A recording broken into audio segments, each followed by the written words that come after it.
Did MrBeast ruin YouTube? Was old YouTube better? And is it even possible for a new YouTuber to make it in 2025? These are some of the questions that have been circulating the platform recently. And today, I'm going to be giving you guys the answers. Now let's start at the top. Did MrBeast ruin YouTube? I think this question originally came up in 2022 when this creator named Pinely made a video titled The MrBeastification of YouTube. This video essentially brought light to all the channels that were trying to be like MrBeast and ripping his content off. And although some of these creators still exist, it's not nearly as bad now in 2025 as it was after quarantine, even though some of those creators are still around. Then about a year ago, this big creator named Jacksepticeye said this.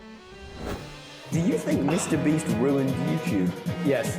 Now, in all honesty, Jack, why? Because it became more about views, money, and popularity than it did about having fun. Jack's rationale here was that back during his peak, YouTube looked way different. There weren't massive production companies like there are on the platform today, and the biggest creators were mainly personality-based, and sorta did like Let's Plays type content. And a lot of people, including Jack, miss those old times because, you know, YouTube looks way different now. Instead of this cool platform where you can quote-unquote broadcast yourself, it's now a place where people build massive corporations off of the back of insane content, with the spearhead of this being MrBeast. Although yes, a ton of creators have followed in Jimmy's footsteps in terms of building businesses off of YouTube, but I don't think that MrBeast ruined YouTube for multiple reasons. One is that not only did he bring new viewers to the platform, but he also expanded what it means to be a creator. He's opened doors and shown what's truly possible on the platform, and he's quite literally built a billion-dollar company off of YouTube. This has shown creators what's truly possible. He has shown that you could become bigger than traditional media off of YouTube. He has shown that YouTubers can become more than just YouTubers. Jimmy went all in on the platform without even knowing whether it would be here in 10 years or not. And I know that you're probably thinking that that's the problem. It's the fact that he's changed YouTube from this place where you could broadcast yourself to a place where people only care about the amount of money and views they get. A place where people don't care anymore about making good content, but only care about making content for the YouTube algorithm. And although yes, there may be some truth to that, it's not the full story, but I'll talk about that later in the video. If you're a YouTuber or have aspirations of becoming a YouTuber one day, today's sponsorship is for you. .store domains. Look at these two merch store domains. Which one would you click on? A platform domain or a branded domain ending in .store? The answer is obvious, right? The default domain is so long and clunky that I don't even want to bother trying to say it. While tree.store is simple, clean, and just rolls off the tongue. And a .store domain will go way further than you'd ever think in terms of building trust with your audience. It's not a coincidence that massive creators like Zach King, iShowSpeed, and MrBeast have all already taken advantage of what .store has to offer. It's literally your name plus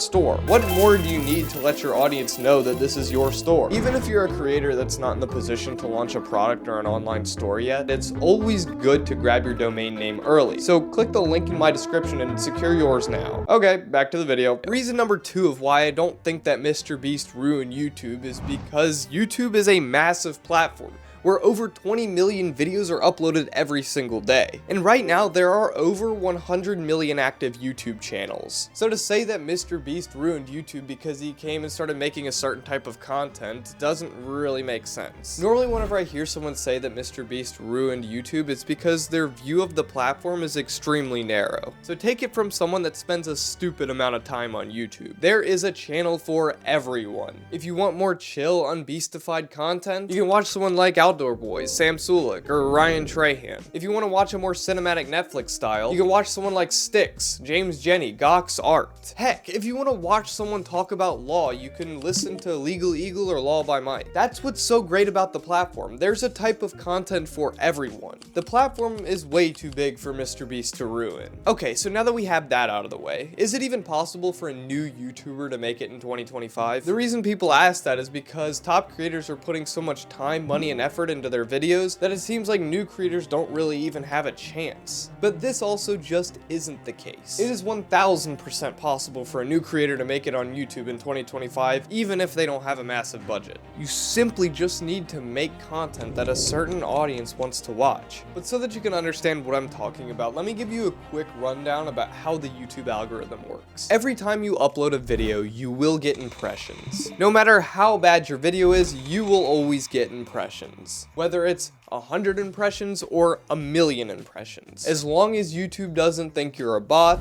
or is shadow banning you for breaking terms of service, you'll get at least a little tiny influx of impressions. And this is where things get interesting, because people don't realize that YouTube is giving your video these impressions so that it can take down data and try to decide whether a larger audience will like your video or not. It's taking down data like how many people are clicking on this video based on the amount of impressions it's getting, or what type of viewers are clicking on this video. Like, not a lot of people in general could be clicking on your video, but a lot of people who specifically like cooking content could be clicking on your video. This will tell YouTube that your video needs to be pushed to a more cooking audience. Or maybe you made a bad video and no one wants to watch it, so YouTube stops giving you impressions. Or maybe a super broad audience likes your video, so YouTube pushes it out to everybody. The algorithm also takes watch time heavily into account. Like, are people actually watching these videos, or are they just clicking on and clicking off? Or did the viewer watch the entire thing? How much did the video actually watch?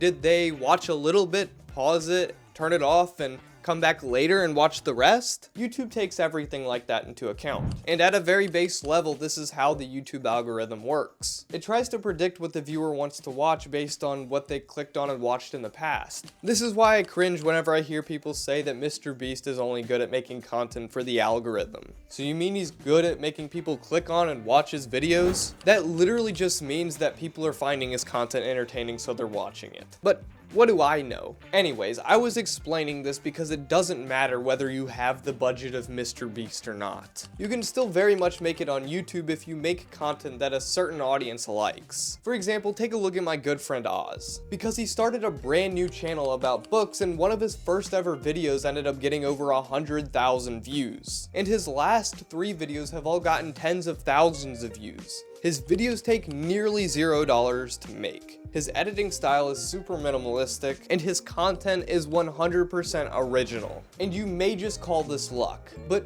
Oz simply made content that a certain audience finds interesting. And that's what you need to do. Find out what a certain audience wants to see and make that content. And this also brings up another point. This isn't his first rodeo. In fact, Oz has been making videos for years. In fact, he's run a channel or 2 with me before. All I'm saying is that it's easy for someone to start on YouTube, not give views, and blame the YouTube algorithm. But in reality, YouTube is a skill that's built over years of improvement and repetition. I had years and years of failure on the platform before I made this channel. It doesn't happen overnight, but it will eventually happen if you keep going. Now this brings me to my final question. Was old YouTube better? Was it better when it wasn't so money driven? And it was only people that wanted to have fun and broadcast themselves? Like people like Markiplier, PewDiePie, DanTDM, etc. Well, I have to say, old YouTube was really cool. It was cool when YouTubers would upload Let's Plays multiple times a day. And it was also cool when people like Logan Paul, Casey Neistat, and David Dobrik would daily vlog. Those were great times. Then again, I don't think that old YouTube was better for multiple reasons. One is that although yes, a lot of channels have adopted a super high production style of content and art as relatable and authentic, there are also a bunch of creators that are sticking to that old YouTube mindset that are crushing it right now.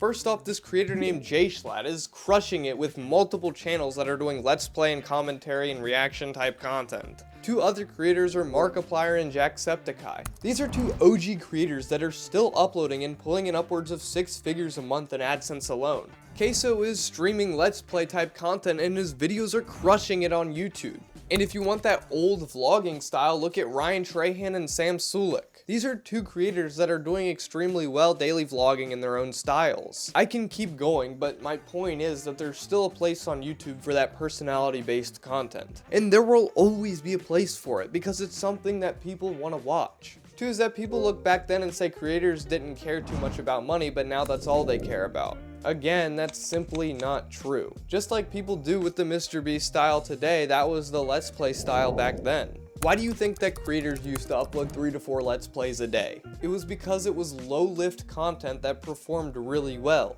And I'm sure that creators like PewDiePie and Markiplier were making like tens of millions of dollars a year doing it. Say what you want about these guys, but they were definitely financially motivated to do what they were doing. And people see being motivated by money as a bad thing. No, they made great content that people liked and they got rewarded for it. But now it's very easy to see the type of money that a creator is bringing in, judging by the type of content they're putting out. People have realized now how much money these creators are actually making because it's all front and center now.